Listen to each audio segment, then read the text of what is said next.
ଦାଦନ ଯିବା ପଛରେ ମୋର କୋଢିଆ ଚିନ୍ତାଧାରା ହିଁ ଦାୟୀ।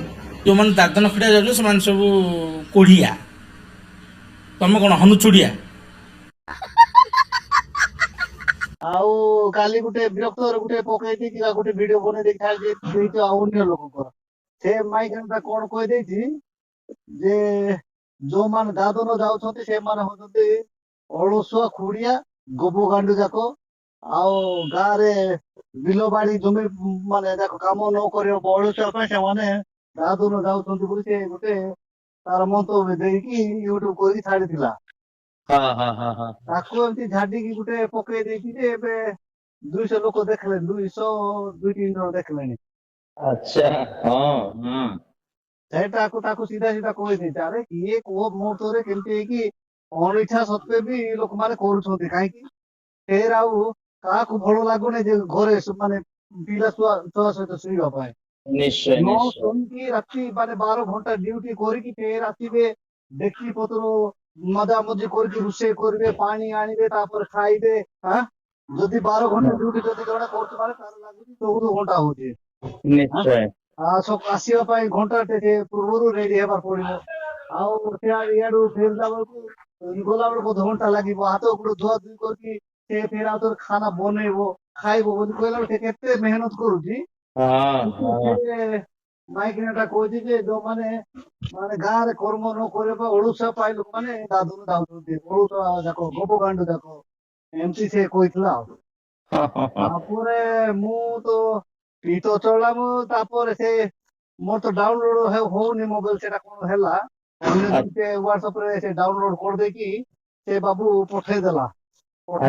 ତାକୁ କାଲି ଏଠୁ ଯାଇକି ତ ଲାଗି ପଡିଲି, ତାପରେ ତ ପକେଇଦେଲି। ଆଉ ପକେଇଲା ଭିତରେ ଆଉ ଜଣେ ମାଇକିନା ଟା ସେ ତାର ଆଡକୁ ଝିକି ହେଲା, ସେ ମାଇକିନା ଟା ନେହା ସାହୁ ବୋଲିକି। ସେ କଣ କହୁଛି ତମେ ହଉଛ ମାନେ କଣ ନାମଧାରୀ ଖ୍ରୀଷ୍ଟାନ ବୋଲିକି ସେ ଛି ବୋଲିକି ସେ ଲେଖିଛି। ତାର ଉତ୍ତର ଝାଡି କେବେ 15-16 ମିନିଟ ଗୋଟେ ବନେଇଛି ଯେ ଲୋଡିଂ ହଉନାହିଁ, 10 ପଏଣ୍ଟ ହଉନାହିଁ। ଆଉ ମୋର ଇଏଟା କମି ଯାଇଛି, ଆଉ ଡାଟା ସରିଗଲାଣି। 90 ହେଇଯାଇଛି, ଆଉ ସେ 9-10% ହଉନାହିଁ। ତାହେଲେ ଆଜି ରାତି ପକେଇନି ତାକୁ। ସେଥିପାଇଁ ଆରେ ଲୋକମାନଙ୍କୁ କାହିଁକି ତମେ ମାନେ ଲୋକମାନଙ୍କ ପାଇଁ ଚିନ୍ତା କରୁଛ? ତମ ପାଇଁ ତମେ ଚିନ୍ତା କର। ନିଶ୍ଚୟ। ଦାଦନ କେବଳ ଖାଲି ଓଡିଶା ଲୋକ ଆସୁନାହାନ୍ତି, ଦାଦନ ଭାରତର ପ୍ରତ୍ୟେକ କୋଣ ଲୋକ ଯାଉଛନ୍ତି, ଆସୁଛନ୍ତି। ଆମେ ଯଦି ଏଇଠିକୁ ଆସିଲୁ, ଏଇଠୁ ଲୋକ ଯାଉଛନ୍ତି ଗୋଆ, ଦୁବାଇ, ଆଉ ବଡ ବଡ ଯୋଉ ଏରିଆକୁ ମାନେ ଫ୍ଲାଇଟ୍ ଟିକେଟ କରିକି ସେମାନେ ଯାଉଛନ୍ତି। ଆମର ଲୋକମାନେ ଏଇଠିକୁ ଆସୁଛନ୍ତି, କୋଟିପତି ବା କେରଳ ଲୋକମାନେ ବି ସେମିତି, ସେମାନେ ଫ୍ଲାଇଟ୍ ଯାକରେ ଯାଇକି ମାନେ ଇଏ କରୁଛନ୍ତି। ଆମେ ଏଇଠିକୁ ଆସିଲୁ, ସେମାନେ ସିଆଡେ ପଳେଇଲେ। ପରସ୍ପର ଲୋକ ପରସ୍ପର ଉପରେ ନିର୍ଭର କରି ଚାଲୁଛି। ଆଉ ଯୋଉମାନେ ଚାକିରି ମାନେ ଚାକର କାମ କରିବା ପାଇଁ ତାଙ୍କ ଷ୍ଟେଟ ଚାକିରି ଦେଲେ ନାହିଁ ବୋଲି ଆମ ଷ୍ଟେଟକୁ ଆସିକି ଚାକିରି କରୁଛନ୍ତି, ସେମାନେ ବି କହୁଛନ୍ତି ଦାଦନ। ଦାଦନ ହଉଛି ସ୍ୱାଧୀନ, ତୁ ଇଚ୍ଛା ହେଲେ କରିବୁ, ନହେଲେ ନାହିଁ। କିନ୍ତୁ ଚାକିରି ତ କମ୍ପଲସରି କରିବ, ସେଇଟା ଚାକର କାମ। କିନ୍ତୁ ଚାକର କରିବା ଲୋକମାନେ ଆସିକି ବି ସେ ଦାଦନ ସ୍ୱର ଉଠଉଛନ୍ତି। ଅପରାଜିତା ଷଡଙ୍ଗୀ ହଉ କି ନହେଲେ ଇଏ ହଉ, ସେମାନେ ଆସିଛନ୍ତି ତାଙ୍କ ଷ୍ଟେଟରେ ବା ତାଙ୍କ ଏରିଆରେ, ତାକୁ ଚାକିରି ଦେଲେ ନାହିଁ। ଏବେ ଏଇଠୁ ଆସି 13 ପଶିଗଲା ବୋଲି ଘି ବଡ ବଡ କଥାଟା କହୁଛନ୍ତି। ହଉ କି ନାଇଁ? ସେଥିପାଇଁ ଏମାନଙ୍କୁ ଉତ୍ତର କିଏ ଦେଉନାହାନ୍ତି ବୋଲି ସେମାନେ କଣ ଭାବୁଛନ୍ତି, ଆମେ ଆଗ ସ୍ୱର୍ଗ ସର୍ବ ବୋଲି କହୁଛନ୍ତି ନା। ଏଇଟା ଦାଦନ କଥା ଏବେ ନାହିଁ, ମାନେ ପୃଥିବୀ ସୃଷ୍ଟିରୁ ବୋଲି କହିଲା ଭଳିଆ ସେ ଜାକୁବଙ୍କ ସମୟରୁ ହେଇଛି। ସେ ତାର ଯୋସେଫ ଯେତେବେଳେ ତାର ଭାଇ ମାନଙ୍କ ସହିତ ଇଏଟା ହେଲା ପରେ ସେମାନେ ଆସିକି ତାକୁ 20 ଟଙ୍କାରେ ବିକିଲା ପରେ ସେ ଭିତରେ ଯାଇକି ରହିଲା। ତାପରେ ପ୍ରଭୁଙ୍କ ଅନୁଗ୍ରହରୁ ସେ ନେତା ହେଇଗଲା, କି ବଡ ଲୋକ ହେଲା। ଲାଷ୍ଟକୁ ତାଙ୍କର ବଂଶ ଲୋକ 70 ଜଣ ହେଇକି ରହିଲେ।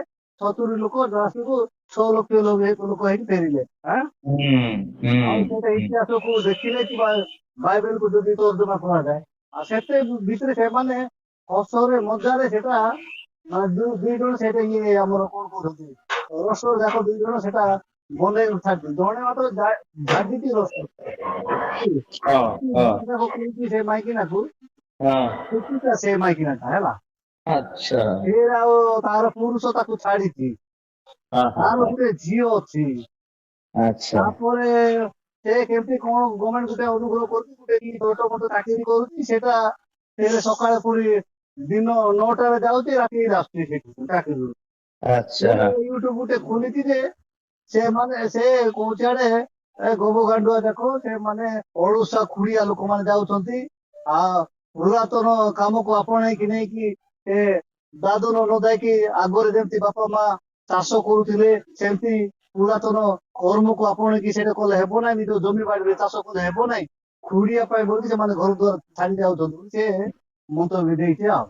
ଆଚ୍ଛା ତାପରେ ତ ମୋର ତ ଜାଣିଛୁ ପଦ ଯାକ ଭଲ ଭଲଟା ବାକି ଦେଇକି ଛାଡି ଦେଇଛି। କଣ କରିବ ଆଉ? ଆଁ? ହଁ ଆଉ ବନ୍ଧ୍ୟା କି ଜାଣିବ ସନ୍ତାନ ପ୍ରସବର ବେଦନା।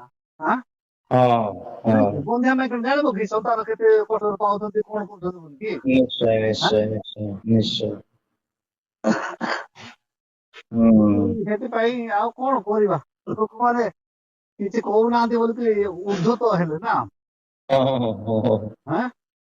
ହଁ ଯିଏ ଏବେ କାହା ଘରେ ଆମେ ଚାଉଳ ଦଉନୁ, କାହା ଘରେ ଆମେ ଏମିତି ଭଲ ସମ୍ପର୍କ ଅଛୁ ବୋଲି ଫୋନ ଫାନ କରିକି ଭଲ ଭଲ କଥା ହଉଛୁ। ଆଁ? ନିଶ୍ଚୟ ନିଶ୍ଚୟ ନିଶ୍ଚୟ ଲୋକମାନେ 12 ଘଣ୍ଟା ଲେଖା ଠିଆ ହେଇକି କାମ କରୁଛନ୍ତି, ମାନେ ହଁ ଦିନ ବି ବସିବା ନାହିଁ, ଖାଲି ଖାଇଲା ବେଳକୁ ଚା ପିଇଲା ବେଳକୁ ଯାଉଛନ୍ତି ଆସୁଛନ୍ତି, ଏତେ ସେମାନଙ୍କ କଷ୍ଟ କିଏ ମାନେ ନିଶ୍ଚୟ ନିଶ୍ଚୟ ନିଶ୍ଚୟ ଦିନ 24 ଘଣ୍ଟା ସେମାନେ କାମ କରୁଛନ୍ତି ଆସୁଛନ୍ତି, ପୁଣି ଦେଖ ଯେ ସେଇ ଯାକ ମାନେ କାମ କରୁ ମାନେ କୁଡିଆ ଯାକ ଯାଉଛନ୍ତି, ତାର ବାପା ରଖେଇ ଦେଇଛି, ପୁଣି ଏଠି ତ ତୁଳିଆ ହଉଛନ୍ତି, ଗଛ ଲଗେଇ ଦେଇଛି ତ ଟଙ୍କା ଆଚ୍ଛା ହଁ ନାଇଁ କି?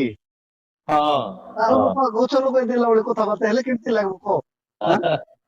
ମୋର ନିଶ୍ଚୟ ବାପା ଗଛ ଲଗେଇ ଦେଇଥିଲେ, ଏମାନେ ଯାଇକି ତୁଳିକି ଆଣି ଯାଉଛନ୍ତି, ମୁଁ ଇଆଡେ ଖଣ୍ଡିଆ ହେଇକି ଏଠି ପୋଡିକି ଅଛି ବୋଇଲା ବେଳେ କଥା ହଉଛି। ଆଁ?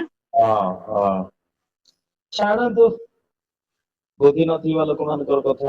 ବୁଦ୍ଧି ବୋଲି କଣ କଣ ମାନେ ହସିବା ଲୋକ ମାନେ ସେଇଟା ହସରେ ନେଉଛନ୍ତି ନା, କିନ୍ତୁ କିଏ କୋଉ ମୁହୂର୍ତ୍ତରେ କାହାର ପରିସ୍ଥିତି ପରିବେଶରେ ବି ସେ ଆମର ମାଥିଉ 19 ଅଧ୍ୟାୟ 12 ପଦ ଭଳିଆ ସେଠି ଲେଖିଛନ୍ତି, ଯୀଶୁ ନିଜେ କହିଲେ ଯେ ମାନେ 3 ପ୍ରକାର ନପୁଂସକ, ଯିଏ ଜନ୍ମରୁ ନପୁଂସକ, କିଏ ତ ମାନେ ଈଶ୍ୱରଙ୍କ ପାଇଁ ହେଇଛି ନପୁଂସକ, କିଏ ତ ହେଇଛି ମାନେ ଏମିତି ଲୋକଙ୍କ ଦ୍ଵାରା ବି ସେ ମାନେ ଭଲ ପାଇଲେ କି ଝଗଡା ଝାଟିକି କଣ ସମସ୍ୟା ହେଲେ ସେମାନେ ଏଇଠି ନପୁଂସକ ଏଇ ଭଳିଆ କାମ ଆସି କାମ କରୁଛନ୍ତି। ଆଁ? ହଁ ହଁ ଏବେ ଆମ ଗୋଟେ ଝିଆରୀ ହଁ